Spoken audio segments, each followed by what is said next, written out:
আসসালামু আলাইকুম ওয়া রাহমাতুল্লাহি ওয়া বারাকাতুহু। প্রতি সপ্তাহে জুম্মার দিনে বাদ মাগরিব 7টা থেকে যে লাইফে আসার ভালোবাসার মানুষদের কথাতে চেষ্টা করছি। আজকে তার তৃতীয় পাঠ, তৃতীয় জুম্মা, অর্থাৎ চতুর্থ জুম্মা হয়েছে, একটা জুম্মা তো আসতে পারিনি, আজকে তৃতীয়বার আসছি। কিন্তু আজকেও আবার আমার একটু লেট হয়ে গেল, এর জন্য আমি অত্যন্ত দুঃখিত। কিন্তু নানা রকম কাজের চাপে সমস্যার মধ্যে থাকি, তাই চেষ্টা করলেও উপায় থাকে না। তো সেই হিসাবে আপনাদের যার যা জানার বিষয় আছে আপনারা সময় নষ্ট না করে, কেন বেশিক্ষণ সময় দেওয়াটাও আমার জন্য একটু চাপ হয়ে যায়। তারপরেও চেষ্টা করি ভালোবাসার মানুষদের সঙ্গে একটু তাদের প্রশ্ন উত্তর শেয়ার করতে। তাই দূরে কাছে যে যেখানে আছেন সকলের সুস্থতা ভালো কামনা করে দোয়া করি আল্লাহ আমাদের উভয়কে সুস্থ ভালো রাখেন। আসেন আমরা আমাদের মূল যে লক্ষ্য, যে উদ্দেশ্যে বসা, আপনাদের কিছু কথা জানার থাকে।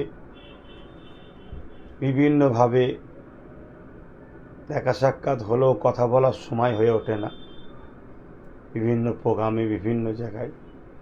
তাই আজকে আপনারা এই অনলাইনের মাধ্যমে আপনারা প্রশ্ন করেন, আমি যথাযথ চেষ্টা করব আপনাদেরকে সৎ উত্তর ও সৎ পরামর্শ দিবার।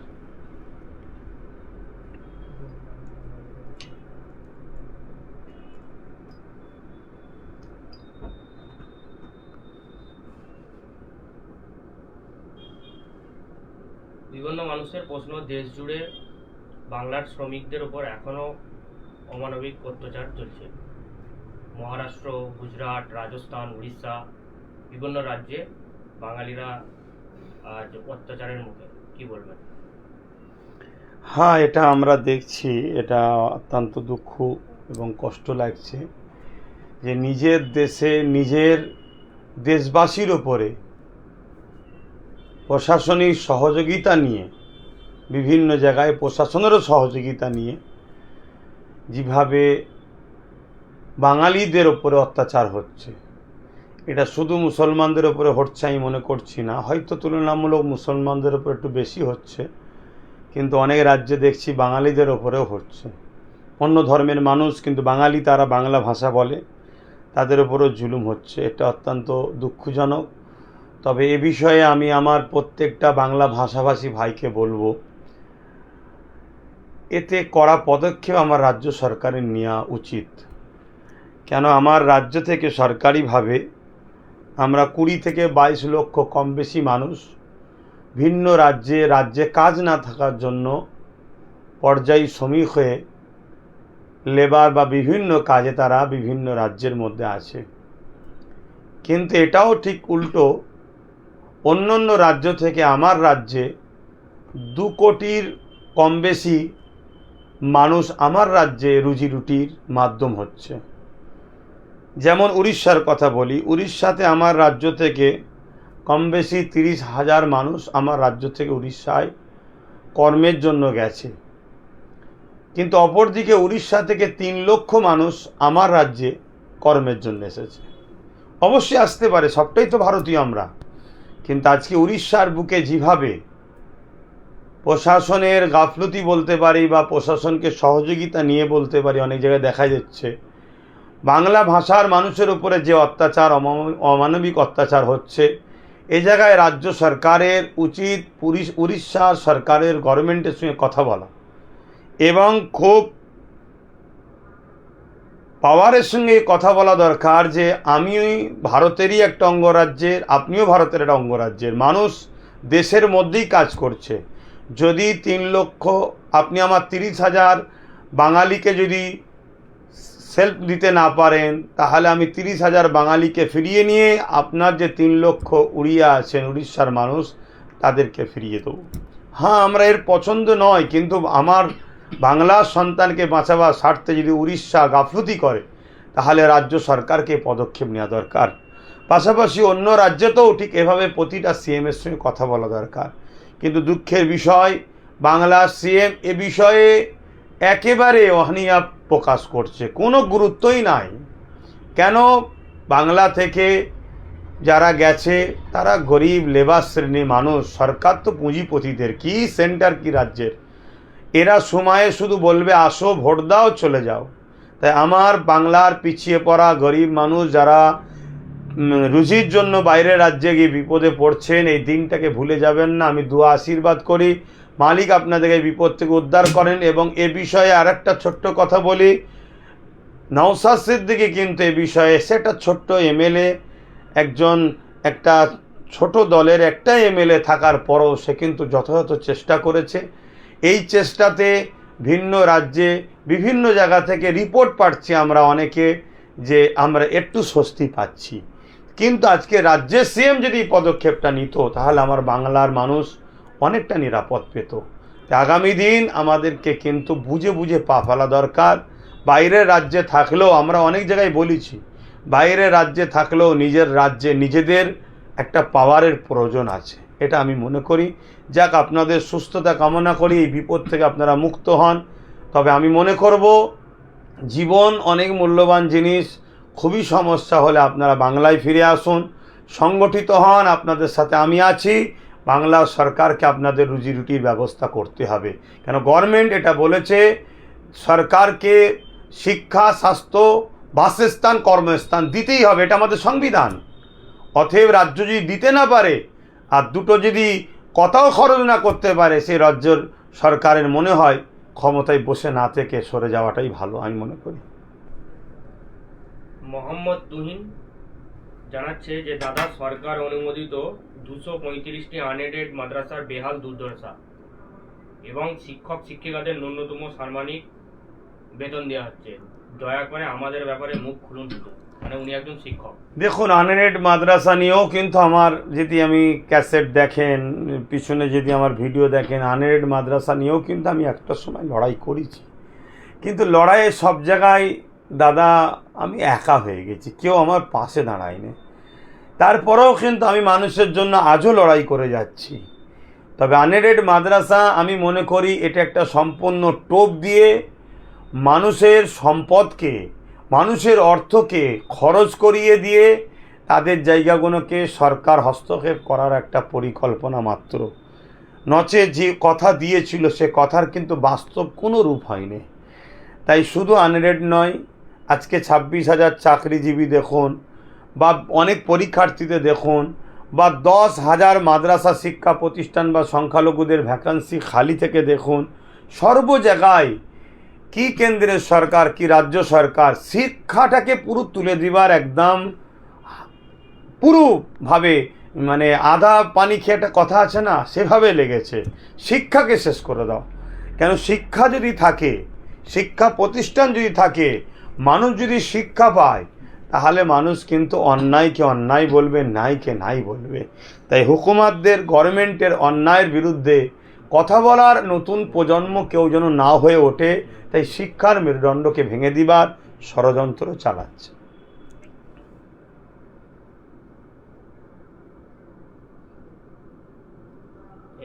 এমডি আজিজুল জানাচ্ছে যে ডিজিটাল মিডিয়ার একজন সে সাংবাদিক, শাসন থানার খড়িবাড়িতে শাসক দলের নেতাদের দ্বারা মাটি কাটা হচ্ছিল, সেখানে সে খবর করতে গিয়ে আক্রান্ত। ডিজিটাল মিডিয়ার সাংবাদিকরা বিভিন্ন জায়গায় কীভাবে শাসকের রোষ করছে, এ ব্যাপারে আপনি কি বলবেন? দেখুন, আমি একটা জিনিস আগেও বলছি, আজও বলছি, অন্যায়ের প্রতিবাদ করবে যে, তার উপরে জুলুম শাসক করবে। যুগে যুগে হয়ে আসছে ক্ষমতাশালী, প্রভাবশালী যারা অন্যায়ের সাম্রাজ্য তৈরি করতে চায়, সন্ত্রাসী সাম্রাজ্য তৈরি করতে চায়, জুলুমের সাম্রাজ্য তৈরি করতে চায়, ইতিহাস বলছে তারা সর্বসময় তাদের বিরুদ্ধে যারাই মুখ খুলেছে, সে ডিজিটাল মিডিয়া হোক, ইলেকট্রনিক মিডিয়া হোক, প্রিন্ট মিডিয়া হোক, সাধারণ নাগরিক হোক, ধর্মগুরু হোক, সে যে কোনো ধর্মের গুরু হোক, তারা কিন্তু নিরাপদ নাই। এটা যুগে যুগে চলে আসছে। এ বিষয়ে প্রত্যেকটা পিছিয়ে পড়া মানুষকে সংগঠিত হতে হবে, না হয় অন্যায় যখন আরও বিস্তার করবে আরও ভয়ানক রূপ হবে। যেমন আমরা দেখি কোনো বিষ ফল বা বিষ গাছ যদি গজায়, ছোটোবেলা থেকেই তাকে কিন্তু উপড়ে ফেলা দরকার, না এই গাছ যদি শিকড় বিস্তার করে সমাজের হাজারো মানুষের জীবন প্রাণ নাশের কারণ হয়। তো এর থেকেও ভয়ানক জিনিস হচ্ছে যখন অত্যাচারী কেউ শাসক হয়।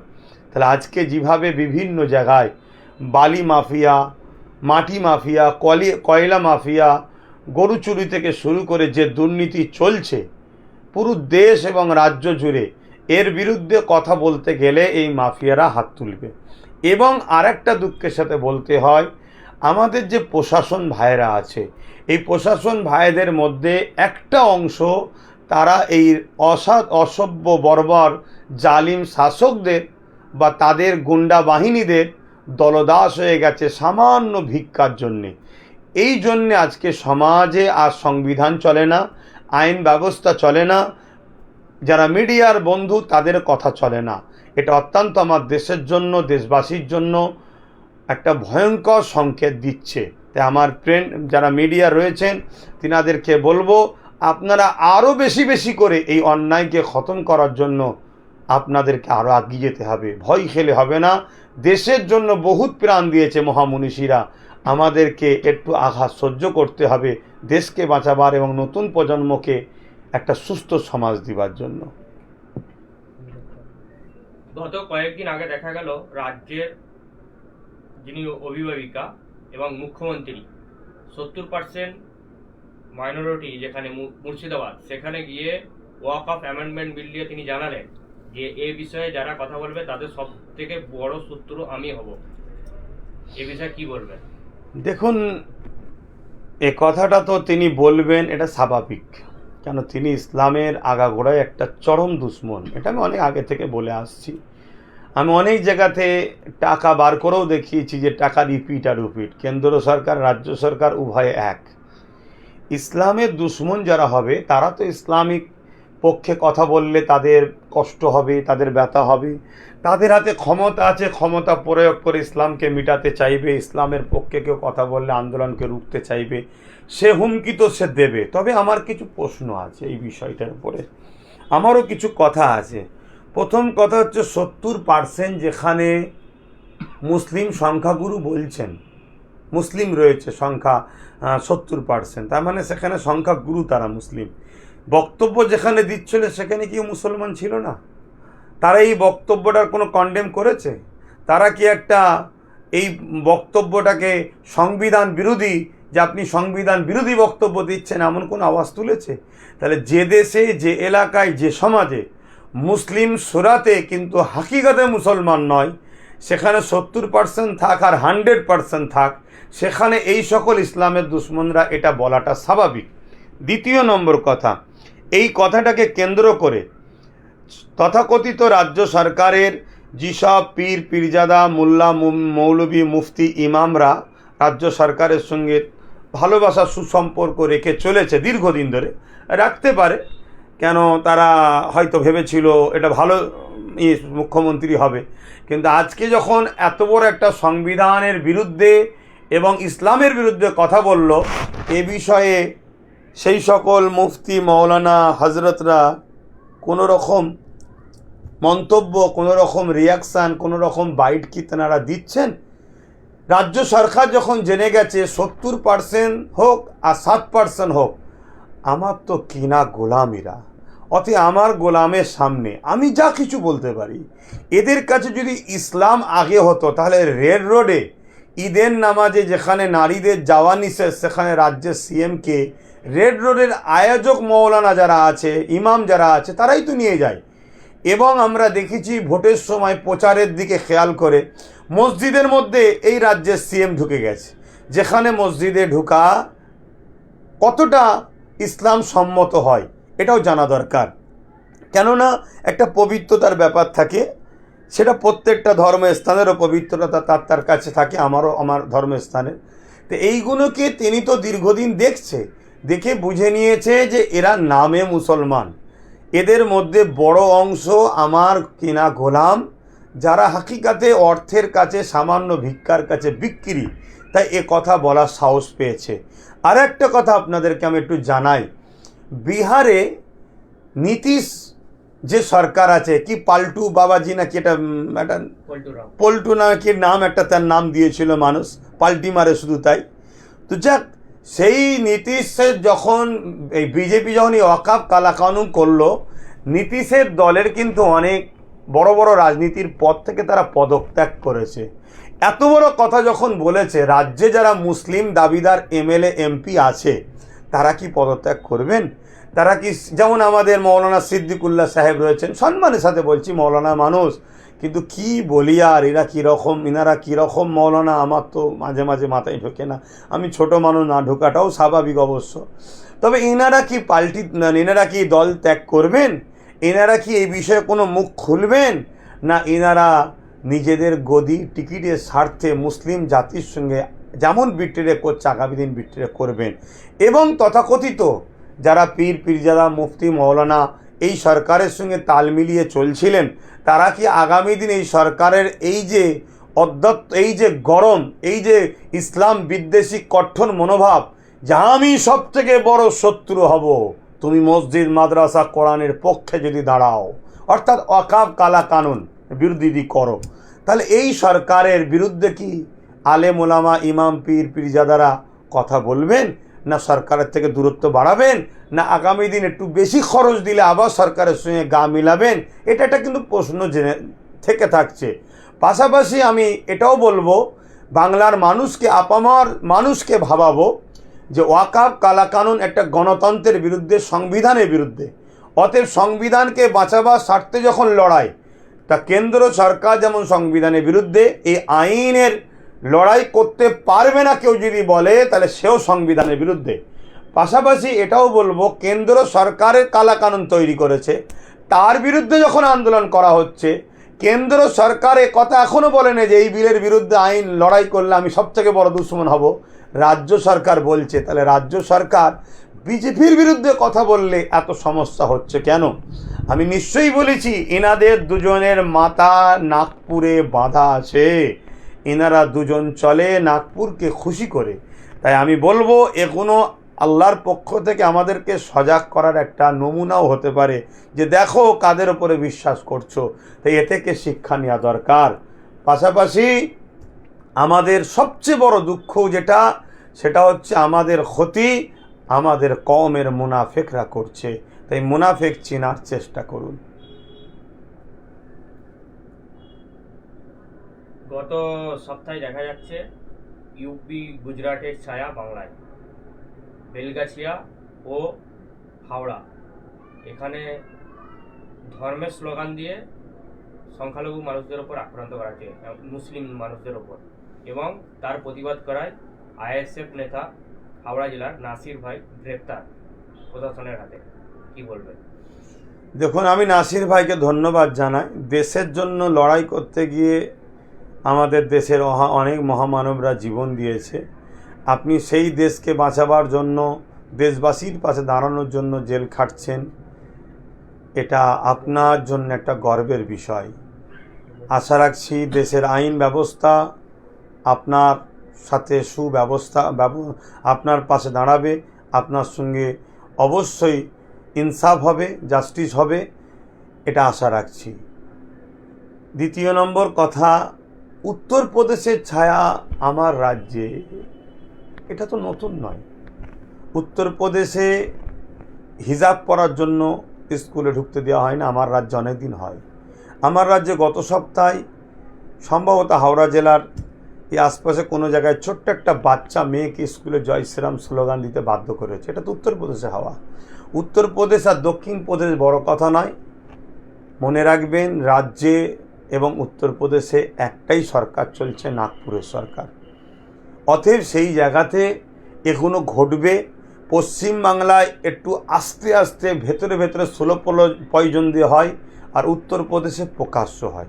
কারণ একটাই, উত্তরপ্রদেশের ভৌগোলিক পরিস্থিতি দেখুন আর পশ্চিমবাংলার ভৌগোলিক পরিস্থিতি দেখুন।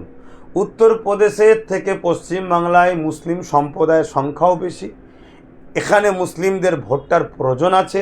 আর উত্তরপ্রদেশে মুসলিমের ভোটের কোনো প্রয়োজন আর নাই। কিন্তু উত্তরপ্রদেশেও বিগত দিন যেসব সেকুলার সরকার ছিল, যাদের দলদাস হয়ে মুসলমানরা জিন্দেগিকে কুরবান করেছে, ভাই ভাই খুন করেছে, আজকে সেই সেকুলার সরকার কিন্তু তারা পরাজিত হয়ে মুসলমানদের পাশে কিন্তু কেউ দাঁড়ায়নি। ঠিক তেমনই বাংলাতেও আগামী দিন আসছে, এই সেকুলারের সরকারের পিছনে যারা মুসলমান নিজেদের ভাই ভাইকে খুন করেছে, আগামী দিন কিন্তু এই বাংলার মুসলমানের পাশে তো কেউ দাঁড়াবে না। আমি কি তাহলে সেকুলার সরকারের বিরুদ্ধে বলছি? না, এনারা তো সেকুলার সেজেছে, সেকুলার তো হাকিকাতে নয়। এনারা তো বিশেষ করে গরিব সম্প্রদায়ের মানুষকে টার্গেট, আর গরিবের মধ্যে থেকে মুসলমানকে টার্গেট। তাই উত্তরপ্রদেশের হাওয়া আমার বাংলায় অনেক দিন ধরে। আমি নাসির ভাইকে আবার বলবো, নাসির ভাই, দেশের স্বার্থে হাফেজ তিতুমির জীবন দিয়েছে, গান্ধীবাবু জীবন দিয়েছে, আশফাকুল্লাহ খান জীবন দিয়েছে, কি বলে ভগৎ সিং জীবন দিয়েছে, এভাবে সিধু কানু বিরসা মুন্ডা বহুত মানুষ জীবন দিয়েছে। ভাই, তুমি দেশের জন্যই জেল খাটছো, মন ভেঙো না। তোমাকে দেখে বাকি মানুষের শিক্ষা নেওয়া দরকার। অন্যায় সংবিধান বিরোধী কাজ আমার দেশে আশ্রয় দেওয়া যাবে না। তাতে যদি নতুন করে আমাদেরকে ভগৎ সিং, নেতাজি সুভাষচন্দ্র বসু এবং গান্ধীবাবুর মতো মানুষ, আশফাকুল্লাহ খানের মতো মানুষ তাদের অনুসরণ করে যদি আমাদেরকেও জীবনের বুকে তাজা রক্ত দিতে হয়, দেশের জন্য দিতে হবে। দেশ আমাদের কাছে আগে, সংবিধান আমাদের কাছে আগে।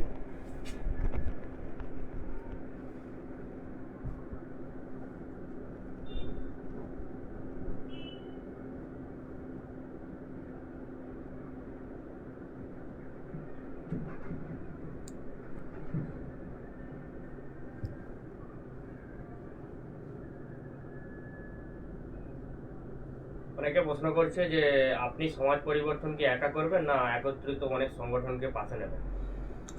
প্রতিদিনই আমি খোলা কল দিচ্ছি, প্রতিদিনই আমি খোলাভাবে আওয়াজ দিচ্ছি, সর্বধর্মের মানুষকে আওয়াজ দিচ্ছি, জাতি ধর্ম বর্ণ নির্বিশেষে।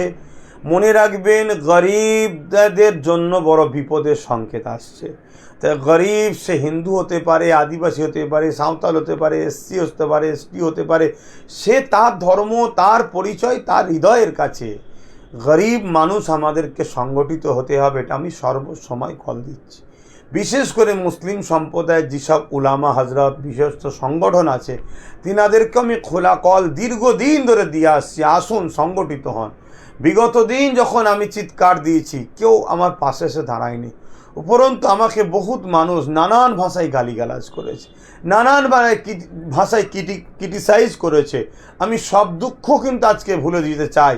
আসুন আমরা সংগঠিত হই এ দেশের স্বার্থে, মানুষ জাতির স্বার্থে, এবং ভিন্ন ধর্মেরও মানুষ যারা, আপনার ধর্ম আপনার কাছে, আপনার বিশ্বাস, আপনার আস্থা, আপনার উৎসব আপনার কাছে, কিন্তু আমরা তো ভারতীয়। আজকে বলুন, গ্যাসের দাম বাড়ছে, নিত্য প্রয়োজনীয় জিনিসের দাম বাড়ছে, আমি কি একা জ্বলছি? আপনি কি জ্বলেন না? আজকে বিভিন্ন জায়গায় আদিবাসী বোনেদের উপরে অত্যাচার হচ্ছে, দলিতদের উপরে অত্যাচার হচ্ছে, দলিত বেটিদের উপরে অত্যাচার হচ্ছে, দলিত যুবকদের উপরে অত্যাচার হচ্ছে, দলিত আদিবাসী এসটি হওয়ার জন্য স্কুলে ভর্তি হতে পারছে না এবং ধর্মীয় কাজ করতে পারছে না।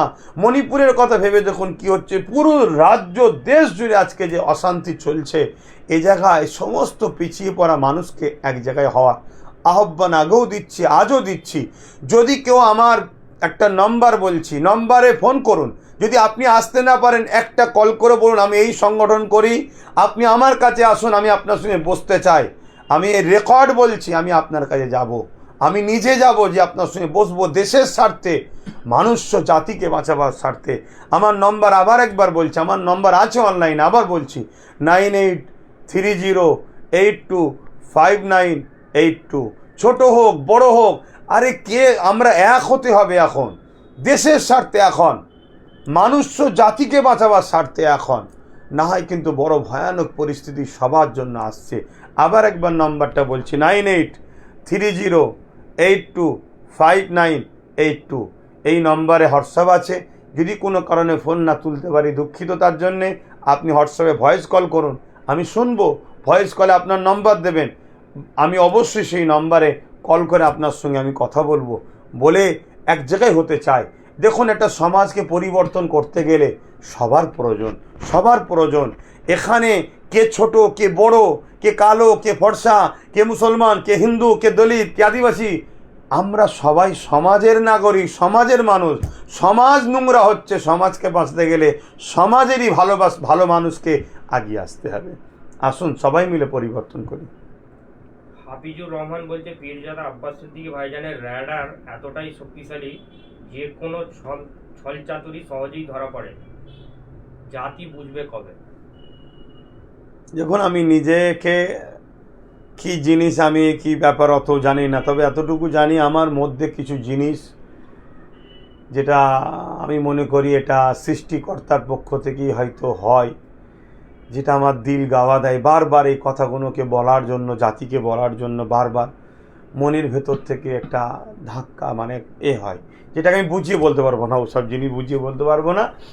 তবে দেখুন, আমি তো ডিউটি পালন করছি, আমি একজন কর্মচারী, আমি একজন স্রষ্টার পক্ষ থেকে আমার যে ডিউটি, আমার যে কাজ, এবং একজন মানুষ হিসাবে আমার যে মনুষ্যত্ব, আমার তো দায়িত্ব জাতির পাশাপাশি এক কথায় মানুষ্য জাতি, পিছিয়ে পড়া গরিবের পাশে তাদেরকে জাগানো, তাদের হয়ে কথা বলা, তাদের হয়ে ভাবানো, এটা বলা দরকার। আজকে দেশের যেভাবে জিনিসপত্রের দাম বাড়ছে, আমার দেশের 100 কোটি মানুষ আজকে নাজেহাল হচ্ছে। 100 কোটি মানুষ, মুসলমান আছে কোথায়? 17, 18, 19 কোটি, কম বেশি হবে। 100 কোটি মানুষ বিপদে পড়ছে। তাহলে সেই জায়গাতে ভাবার দরকার। এখানে শুধু ধর্মের বিভাজন দিয়ে কেন্দ্র সরকার আজকে পুরো সমাজের মানুষ, পুরো দেশবাসীকে আজকে ধ্বংস করছে। 17 কোটি মুসলমান কি 18 কোটি কি 20 কোটি 20 কোটি মুসলমান, বাকি 80 কোটি গরিব অন্য ধর্মের মানুষ, তারাও বিপদে পড়ছে। এই জায়গায় সবাইকে আগিয়ে আসা দরকার। আর বিশেষ করে আমার মুসলিম সমাজের মানুষকে বলবো, আমাদের উপরে অনেক বড় কিন্তু স্রষ্টা দায়িত্ব দিয়েছে। আমাদের উপরে দায়িত্ব এটাই, অন্যায় সমাজকে মিটিয়ে ন্যায় সমাজ প্রতিষ্ঠিত করা, এটা আমাদের কাজ। যদি আপনারা জানতে চান, কোরআন খুলে দেখুন, কুনতুম খায়রা উম্মাতিন উখরিজাত লিন-নাস তা'মুরুনা বিল মা'রুফ ওয়া তানহাউনা আনিল মুনকার। অন্যায়কে মিটিয়ে ন্যায়কে প্রতিষ্ঠিত করো, এটাই হলো আমাদের কাজ। আল্লাহ কোরআনে আরও অনেক জায়গায় বলেছে, তোমরা আমার জমিনের উপরে শান্তি প্রতিষ্ঠিত করো, অন্যায়কে খতম করো, দুর্নীতিকে খতম করো, সন্ত্রাসকে খতম করো, জঙ্গিবাদকে খতম করো, জুলুম, লুট, মারপিট, খুন খারাপিকে খতম করো। দুর্ভাগ্য আমাদের খুবই কষ্ট লাগছে যে আমারই কম তার ধর্মীয় কিতাবকে ভুলে গিয়ে, ধর্মের বিরুদ্ধে গিয়ে জালিমদের সঙ্গে ঘুরে বেড়াচ্ছে আমরা। এজন্যে ভাই আমার, আমরা খুব ক্ষতিগ্রস্তর দিকে যাচ্ছি। আসুন পরিবর্তন হয়, তওবা করি। আমরা গরিব মানুষকে ভালোবাসি, তার ধর্ম দেখে নয়, সে মানুষ, তাকে ভালোবাসবো আমরা।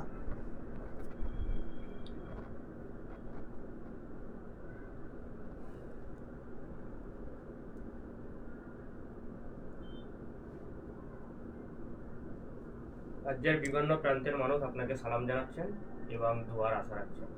অবশ্যই আমি সবাইকে ওয়ালাইকুম আসসালাম ওয়া রাহমাতুল্লাহি ওয়া বারাকাতুহু। আর পাশাপাশি আপনারা আমার জন্য দোয়া করবেন। আমি দুঃখিত, আমি সময় আর দিতে পারছি না। আবার সামনে শুক্রবার চেষ্টা করব 7টা থেকে বসার, তাহলে একটু সময়টা বেশি দেওয়া যায়। আমি চেষ্টা করব, কিন্তু অনেক কাজে জড়িয়ে যায়। অনেক মেহমান আসেন, অতিথি আসেন, তাদেরকে মেহমানদারি করতে, আপ্যায়ন করতে, কথা বলতে ক্লান্ত হয়ে যায়। তারপরে শুক্রবার ছাড়া তো অন্য দিন আরও সময় থাকে না। আমার জন্য দোয়া করবেন, আমি সবার জন্য দোয়া করি। বিশেষ করে আমার ছোট ভাই নওশাদটার জন্য দোয়া করবেন। সে যেভাবে দেশের সর্বধর্মের গরিবের মানুষের পাশে দাঁড়াচ্ছে, তার দুশ্মন বাড়ছে, সে যেন আরও বেশি করে দাঁড়াতে পারে। মালিক যেন তাকে আরও ভালো জায়গায় পৌঁছে দেয়, সর্বধর্মের মানুষের সাথী যেন সে হতে পারে, এটা দোয়া করবেন। এবং আমি এই আশা রাখি, আমার দেশের সার্বভৌমত্ব মহান সৃষ্টিকর্তা যেন নিরাপদ ও শান্তিতে রাখে, আমার দেশকে সন্ত্রাস মুক্ত করেন, এবং দেশের মধ্যে যারা গাদ্দার আছে তাদের হাত থেকেও দেশকে নিরাপদে রাখে। বারবার আমরা শুনতে পাই মুসলমানদের ওপরে জুলুম, অত্যাচার, মানে মুসলমান দেশবিরোধী, কিন্তু যতজন ধরা পড়ছে, আমি গর্বিত একটা কেউ মুসলমান হচ্ছে না, একজন কেউ কেন আমি জানি ইসলাম যদি কেউ অনুসরণ করে সেই দেশের সঙ্গে গাদ্দারি করতে পারে না। কেন ইসলামের একটা নাম হলো দেশকে ভালোবাসার নাম ইসলাম। হুব্বুল ওয়াতন, দেশকে ভালোবাসার নাম ইসলাম। আমার প্রফেট মোহাম্মদ সাল্লাল্লাহু আলাইহি ওয়াসাল্লাম দেশকে ভালোবেসেছে, তাই দেশের সাথে আমরা আছি, দেশের সাথে ছিলাম।